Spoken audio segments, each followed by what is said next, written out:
Uma investigação que precisa, para avançar, de cooperação de vários países, da Espanha, da Suíça, de Hong Kong, de Liechtenstein e da Alemanha. Imagine ainda que essa apuração se relaciona com um negócio feito pela Petrobras que gerou um prejuízo apontado pelo Tribunal de Contas da União de 700 milhões de dólares. Imagine ainda que esse negócio foi a compra de uma refinaria. Uma compra de uma refinaria que, um ano antes das negociações de compra dessa refinaria pela Petrobras, tinha sido comprada pelo então vendedor, tinha sido comprada na aquisição anterior, apenas um ano antes, por 42 milhões de dólares. Então, a partir das negociações que começam um ano depois, a Petrobras vem a pagar 1,25 bilhão de dólares, quase 30 vezes mais do que se pagou na aquisição anterior. Imagine ainda que a Petrobras, anos depois, venha a vender essa refinaria e vende por 467 milhões de dólares, ou seja, 780 milhões de dólares menos do que ela pagou pela refinaria.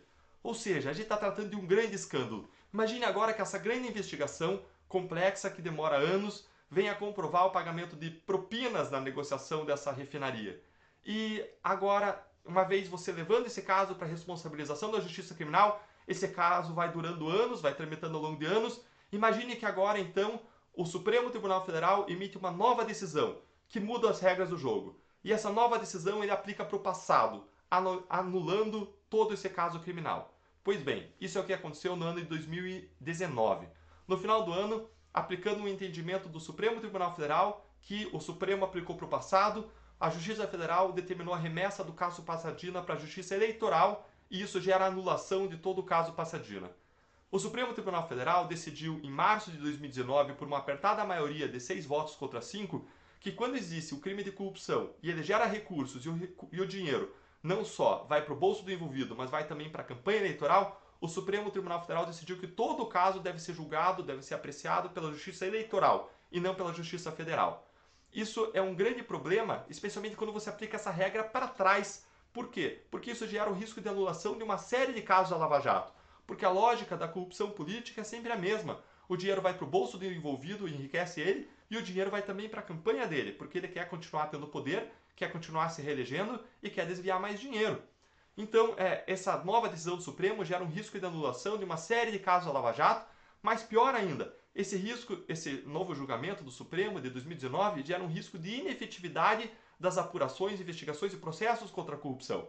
Isso porque a vocação da Justiça Eleitoral não é investigar e processar crimes, a vocação dela é fazer a apuração das urnas, a apuração eleitoral, é a fiscalização do processo eleitoral. E ela faz isso com excelência, de modo reconhecido no Brasil e no exterior. Agora, a vocação dela não é investigar e processar crimes. O ministro Barroso bem colocou que os resultados da justiça eleitoral na área criminal são pífios. E isso não é um demérito dela. É a mesma coisa que você dizer que um oftalmologista ele é muito bom operando olhos, mas ele não é a pessoa apropriada para operar um fígado de um paciente. Isso não é um demérito dele. Isso quer dizer que ele tem uma aptidão, que ele tem uma vocação.